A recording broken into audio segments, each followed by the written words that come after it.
How to get and use Groupon promo code. Hello everyone, this is Lisa from Create, Login and Delete. Now let's get started. Launch your preferred browser. Here we go.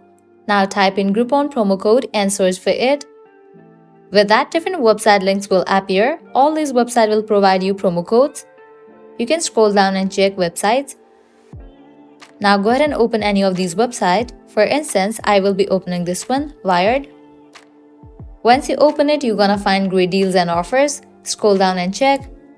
29% off, 25% off, $10 off, and so on. If you're interested in any of the offer, all you have to do is click on the option of copy coupon. So here's the coupon code. Make sure you check the details of the coupon. Click on read more. Check the expiration date of the coupon code, whether it is valid or not. If it is valid, you can copy it. Now head towards the website of Groupon, and whenever you check out, apply this code and get the discount. If you want to redeem this code right away, click on this option, visit Groupon. With that, you will be directed to the official website of Groupon. Now you can log into your account. Whenever you check out, apply this code and get the discount.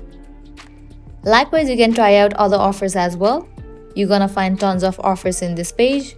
Also, make sure you check out these websites, as these websites will also provide you tons of promo codes. Well, this is how you can easily get and use Groupon promo code. At the end, if you guys find this video helpful, don't forget to like, share and subscribe to our channel. Thank you.